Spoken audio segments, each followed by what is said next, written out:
Hi friends, எல்லாருக்கும் நமஸ்காரம். இன்றைக்கி நம்ம ரொம்ப டேஸ்டியான கேரளா ஸ்பெஷல் கட்டி சம்மந்தியோட ரெசிபி தான் பார்க்க போகிறோம்.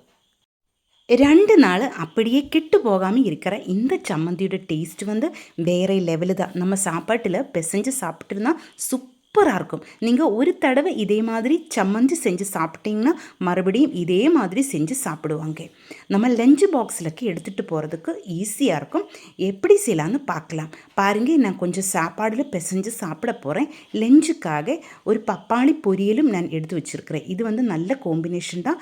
கட்டி சம்மந்தி பப்பாளி தோரனும் நல்ல டேஸ்ட்டாக இருக்கும் இந்த மாதிரி பிசைஞ்சு சாப்பிட்றதுக்கு. எப்படி செய்யலான்னு பார்க்கலாமா? வாங்க வீடியோக்குள்ளே போகலாம். மறக்காமல் நம்ம சேனலை சப்ஸ்கிரைப் பண்ணுங்க. வீடியோ பிடிச்சிருந்தா லைக் பண்ணுங்க. அதே மாதிரி உங்கள் ஃப்ரெண்ட்ஸுக்கெல்லாம் நீங்கள் இந்த வீடியோ ஷேர் பண்ணி கொடுங்க. இப்போ இது எப்படி செய்யலான்னு பார்க்கலாம். அதுக்காக ஒரு கடாயிலேக்கு 1 டேபிள் ஸ்பூன் தேங்காய் எண்ணெய் நான் ஊற்றியிருக்கு. அதிலேக்கு 5 வரமிளகாய் சேர்த்து நல்லா ஃப்ரை பண்ணி எடுக்கலாம். வரமிளகாய் உங்களோட காரத்துக்கு நீங்கள் கரெக்டாக வர மாதிரி எடுத்துக்கோங்க. இது நல்ல காரமான வரமிளகாய் தான் நான் எடுத்துருக்கு. வரமிளகாய் நல்லா ஃப்ரை ஆயதுக்கப்புறமா நமக்கு இதிலேக்கு சின்ன வெங்காயம் சேர்க்கலாம். ஒரு 10 முதல் 15 சின்ன வெங்காயம் வரைக்கும் இதிலேக்கு சேர்க்கலாம். இது அதிகமாக சேர்த்திடும்போது நம்ம சம்மந்திக்கு நல்ல டேஸ்ட்டாக இருக்கும்.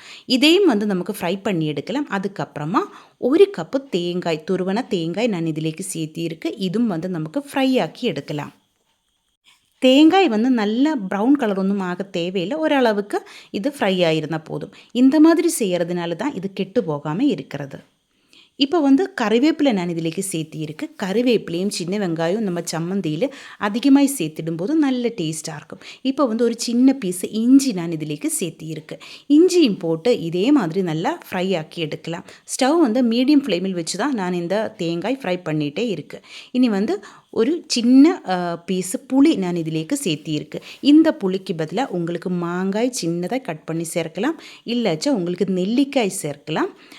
சின்ன பீஸாட்டு கட் பண்ணி இதிலேக்கு சேர்த்திருந்தால் போதும். இப்போ எல்லாமே நான் ஃப்ரை ஆக்கி எடுத்திருக்கு. இது ஆறதுக்கு வைக்கலாம். சம்மந்திக்கு எப்போவுமே கொஞ்சம் காரம் அதிகமாக இருந்தால் நல்ல டேஸ்ட்டாக இருக்கும்னு நான் நினைக்கிறேன். நான் எப்போவுமே கொஞ்சம் அதிகம் காரம் இதிலேக்கு சேர்த்துடும். அதனால தான் இவ்வளோ வரமிளகாய் நான் எடுத்தது. நீங்கள் உங்களோட காரத்துக்கு கரெக்டாக வர மாதிரி வரமிளகாய் எடுத்துக்கோங்க. இந்த மாதிரி வரமிளகாய் நீங்கள் சேர்க்கலைன்னா நம்ம தேங்காய் ஃப்ரை பண்ணும்போது வரமிளகாய் தூள் அதிலேக்கு சேர்த்து ஸ்டவ் ஆஃப் பண்ணி கூட எடுக்கலாம். தேங்காய் நல்லா ஃப்ரை ஆயதுக்கப்புறமா தான் நம்ம வரமிளகாய் தூளை சேர்க்கணும். இப்போ மிக்சியோட ஜார்லேக்கு கொஞ்சம் உப்பும் சேர்த்தி வரமிளகாய் நல்லா தூளாக்கி எடுத்திருக்கு. அதுக்கப்புறமா நம்ம ஃப்ரை ஆக்கி வச்சுருந்த தேங்காய், வெங்காயம், இஞ்சி எல்லாமே சேர்த்து நல்லா ஃபைனாக நமக்கு அரைச்செடுக்கணும். பாருங்கள், இந்த மாதிரி தான். ஆனால் இதிலேக்கு கொஞ்சம் கூட தண்ணி நான் சேர்க்கறதில்ல. தண்ணி ஊற்றியிருந்தால் நம்ம சம்மந்தி சீக்கிரம் கெட்டு போயிடும்.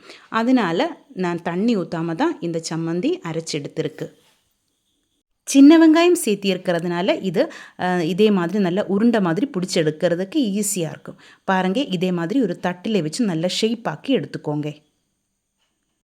இப்போ பாருங்கள், நம்ம சூப்பர் டேஸ்டான கேரளா ஸ்பெஷல் கட்டி சம்மந்தி ரெடி ஆகிருக்கு. நான் சொன்ன மாதிரி 2 நாள் இது அப்படியே கெட்டு போகாமல் இருக்கும். ஆனால் இதிலேக்கு தண்ணி சேர்க்கக்கூடாது. அதே மாதிரி தேங்காயும் சின்ன வெங்காயம் ஃப்ரை பண்ணி தான் சேர்க்கணும். கண்டிப்பாக நீங்கள் ட்ரை பண்ணி பாருங்கள். இந்த வீடியோ உங்களுக்கு பிடிச்சிருந்தால் சேனல் சப்ஸ்கிரைப் பண்ணுங்கள், லைக் பண்ணுங்கள். கேரளா ரெசிபிஸ் பிடிக்கிற ஃப்ரெண்ட்ஸுக்கெல்லாம் நீங்கள் இந்த வீடியோ ஷேர் பண்ணி கொடுங்க. ஹைப் ஆப்ஷன் ப்ரெஸ் பண்ணி என்னை கொஞ்சம் சப்போர்ட் பண்ணி கொடுங்க.